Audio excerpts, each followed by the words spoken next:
ناظرین، مفتی محمد یونس القاسمی صدر جمعیت علماء کریم نگر نے میوات اور ٹرین کے پرتشدد واقعات پر غم و غصے کا اظہار کرتے ہوئے کہا کہ ہمارے ملک میں گزشتہ چند سالوں سے مسلمانوں اور اقلیتوں پر ظلم و ستم کیا جا رہا ہے اور مختلف انداز سے مظالم ڈھائے جا رہے ہیں۔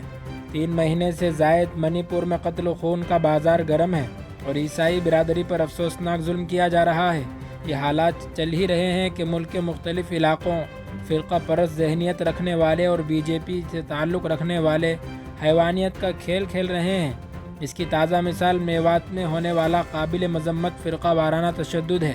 مسجد کو جلا کر امام مسجد کو شہید کر دیا گیا، مسلمانوں کی املاک کو جلا دیا گیا، نشانہ بنا کر مسلمانوں پر تشدد کیا جا رہا ہے۔ اسی طرح جے پور سے ممبئی آنے والی ٹرین میں آر پی ایف کا جوان خود مسلمانوں پر کھلے عام گولیاں چلا کر ان کو شہید کر دیا اور ساتھ میں اپنے ایک سینئر کو بھی مار دیا۔ مسلمان شناخت ہونے پر ان پر گولیاں چلائی جا رہی ہیں اور پھر کہہ رہا ہے کہ جسے رہنا ہے اسے مودی اور یوگی کہنا ہوگا۔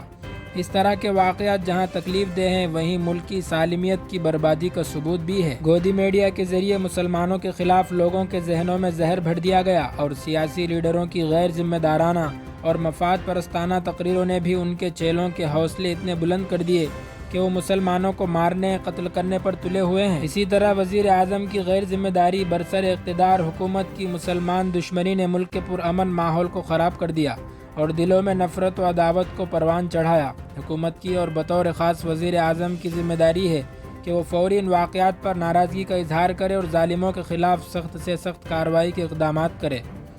وقفے سے پرتشدد واقعات پر خاموشی اور نظر اندازی نے ان مجرموں کو اور بھی چھوٹ دے رکھی ہے، اس لیے مسلمانوں اور ملک کے تمام شہریوں کی حفاظت کے لیے سخت کارروائی کرنا اور ملک کی سالمیت اور امن محبت کو باقی رکھنے کی کوشش کرنا ضروری ہے اور خاطیوں کو سخت سزا دینا لازمی ہے۔ جب ملک کے شہری اپنے آپ کو محفوظ محسوس نہ کریں تو پھر ملک کی ترقی کیسے ممکن ہوگی؟ جمعیت علماء ضلع کریم نگر کی جانب سے ان واقعات پر غم و غصے کا اظہار کیا گیا اور پرزور مطالبہ کیا گیا کہ مجرموں کے خلاف فوری طور پر کارروائی کی جائے۔